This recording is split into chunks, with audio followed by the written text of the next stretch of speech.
Eu acho que um pouco da intuição da gente já é Deus falando com a gente. Se eu tiver que errar, errarei pela minha intuição. Eu não perco uma noite de sono com nenhum problema. Isso foi uma coisa da Bia de 30 anos até 45. Depois eu cheguei a uma conclusão, tipo assim, não tenho controle sobre tudo, dou o meu melhor cada dia, Ansiedade. E isso eu posso fazer, dar o meu melhor. Eu já tive no meio de muitos problemas e as pessoas, você não tá apavorado? Eu falei, querida, eu já liguei pra Deus, já conectei com ele, já falei, o que você fizer tá bem feito, eu aceitarei. Nem que seja pra destruir isso aqui tudo agora.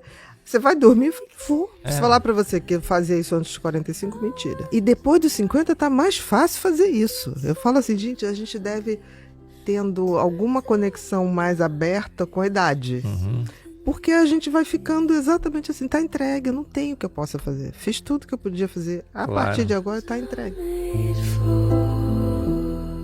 Confie no seu cérebro, porque ele sempre está procurando novidade. É que a gente não dá tempo para ele mostrar pra gente que novidade é essa. Eu faço tudo intensamente. Tem uma hora que eu me recolho, as pessoas já até sabem, os amigos, a equipe. Você tá bem? Eu falei, tô ótimo. Eu tô sozinha em casa lendo, não ligo pra ninguém. As pessoas, não, mas tá tudo bem. Tá tudo ótimo, gente. Eu tô em conexão comigo. Dá uns 10 dias. Eu saio ligando pra todo mundo. Tive mais ideias. Anote isso aí, anote isso aí, anote isso aí. E durmo bem.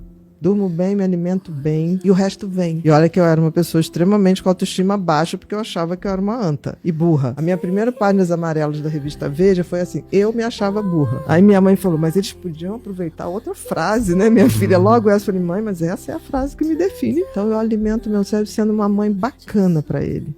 Ele é um bebê muito bacana. Porque eu nunca tive uma aula sobre felicidade, perdão, compaixão, flexibilidade, amizade, prosperidade. A escola fala demais de problema. Pega os livros de história. É só problema, desgraça, tragédia e guerra. Com vocês, Léo Freiman. É chegar para uma criança de 5, 6 aninhos e falar que a distância entre o incrível e o crível é o crer. Faz tua cama, pede licença, obrigado, por favor, desculpe. Isso não é besteira, isso não são as pequenas coisas. É isso, são as coisas essenciais. As pessoas falam, mas educar dá trabalho. E não educar. O pai e a mãe precisam ser o adulto. Toda pessoa de sucesso teve mãe chata. Mãe chata com orgulho. Uma jornada contra a avacalhação da família brasileira. Que a mãe chata é aquela que fala assim, deixa eu ver esse dente, não escovou, pode escovar. Essa letra tá feia. Filho, mastiga de boca fechada. Peça desculpas, deixa eu ver teu caderno. Cara, isso é uma bênção. O não é uma maravilha. Eu te vejo, eu acredito em você. Você tem valor. Cara, isso é a faísca do milagre. Mas eu diria que a grande competência do futuro é a esperança. Tudo que a gente chama de ansiedade é o nosso cérebro interpretando ameaças que não são reais, são ameaças hipotéticas. Por exemplo, eu tenho ansiedade todo domingo porque de segunda eu vou voltar ao meu trabalho. Ou a famosa musiquinha do Fantástico. Exatamente. Então a ansiedade é sempre uma sinalização. E existem pessoas que o organismo sinaliza muito mais do que deveria. Então passa a ser crônico. Então são pessoas que têm muito medo. Não existe ansiedade sem medo. Então são pessoas que falam assim, mas eu não tenho medo. Quando você tem insegurança do futuro, pode gerar ansiedade. O ansioso é aquela pessoa assim, não, eu vou, mas se furar o pneu? Mas se, é o se. A ansiedade crônica é quando isso começa a tomar a tua vida e você já nem lembra mais o que é tá sem essa sensação o tempo todo de apreensão. E é muito ruim, porque você vai limitando a tua vida. Ele deixa de fazer uma opção de coisas. A vida não é fácil, né? E ninguém disse que seria. É. Nunca ninguém falou, essa coisa, vai dar tudo certo. Gente, as pessoas que amam a gente falam que vai dar tudo certo, porque é uma maneira de dizer, estou aqui com você. E as coisas dia passam. Depois de outro. Mas ninguém falou, a vida é uma universidade. Você entra na universidade e aí o primeiro trabalhinho lá vai ser igual ao trabalho de conclusão? Não, o trabalho de conclusão vai ser muito mais difícil. A vida vai nos desafiando. Sempre vai ter problema, então, né? Por isso que a gente tem que parar com essa coisa de projetar pro futuro. Pro futuro, é aqui agora, por exemplo, a gente tá aqui agora. É o que a gente tem.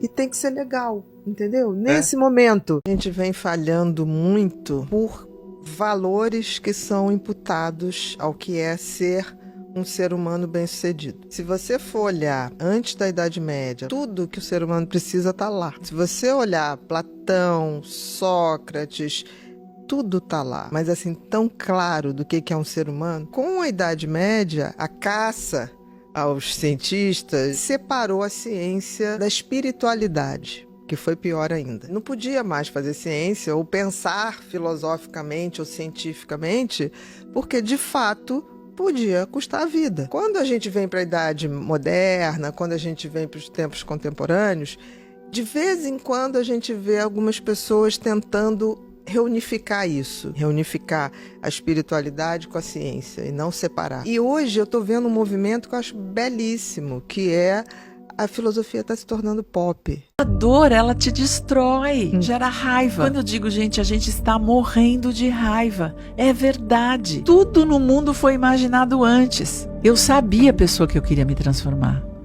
Então eu imagino. Com vocês, Heloísa Capelas. Eu costumo dizer que autoconhecimento tem a palavra de ordem é atenção. Presta atenção em você. Eu posso. O processo nunca faz mal. Você pode pegar o processo rapidamente ou demoradamente, porque ele é muito poderoso. A vida é tão sábia que ela vai fazer você ficar bem ruim até que você decidir. Velhice, ela nos traz sabedoria, não é pelo que nos aconteceu, é porque a gente vai deixando pra lá uma porção de coisas que aconteceram. Inteligentemente, o cara que me machucou, certo? Por que eu que tenho que pagar a conta dele? E depois de 40 anos de casado, quando eu tinha 60 anos, um olhou pra cara do outro e falou assim, ai, já... Cuidado com as pessoas que estão em volta. Se elas não querem crescer, a opinião delas não importa. Na verdade, a opinião de ninguém importa. Mas o conselho de quem não quer crescer é imprestável. O conselho de alguém que não está afim de ir para o lugar que você está indo é imprestável. O conselho de alguém que não está nesse lugar é imprestável. E o conselho de alguém que não está voltando de lá. Eu falei todos os perfis que você pode ouvir. Qualquer outro você não ouve. Quais são as 3 pessoas que você tem que ouvir? Quem está querendo ir para o mesmo lugar que você, quem está no lugar que você quer ir e quem está voltando de lá. Marcelo, se a pessoa estiver voltando frustrada, é ótimo, pelo menos ela foi. E ela sabe muita coisa para você se preparar. Prepare-se para o pior e viva o melhor. É isso que vai acontecer. Eu quero chamar você ao novo tempo, uma nova estação na sua vida.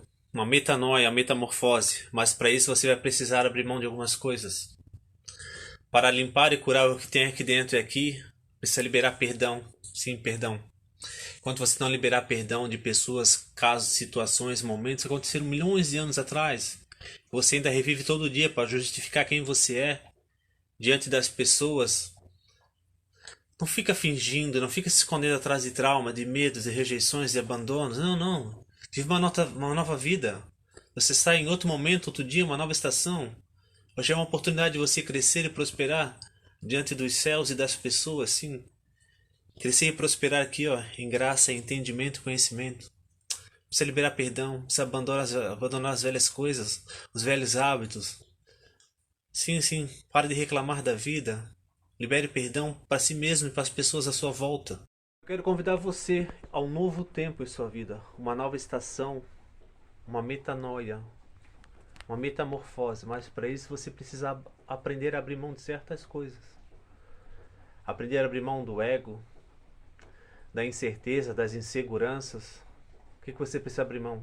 Do perdão, precisa liberar perdão. Não porque a pessoa merece, mas porque você merece. Viver e abandonar isso dentro da sua cabeça. Muitas das coisas que a gente vive, dos nossos traumas, dos nossos medos, das nossas rejeições, está tudo aqui dentro, aqui, ó. Por quê? Porque a gente não libera perdão.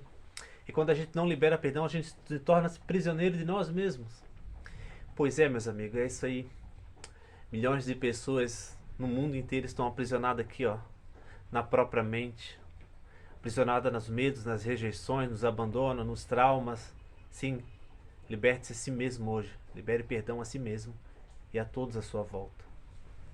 A gente vem falhando muito por valores que são imputados ao que é ser um ser humano bem-sucedido. Se você for olhar antes da Idade Média, tudo que o ser humano precisa está lá. Se você olhar Platão, Sócrates, tudo está lá. Mas assim, tão claro do que é um ser humano. Com a Idade Média, a caça aos cientistas separou a ciência da espiritualidade, que foi pior ainda. Não podia mais fazer ciência ou pensar filosoficamente ou cientificamente, porque de fato podia custar a vida. Quando a gente vem para a idade moderna, quando a gente vem para os tempos contemporâneos, de vez em quando a gente vê algumas pessoas tentando reunificar isso, reunificar a espiritualidade com a ciência e não separar. E hoje eu estou vendo um movimento que eu acho belíssimo, que é a filosofia está se tornando pop.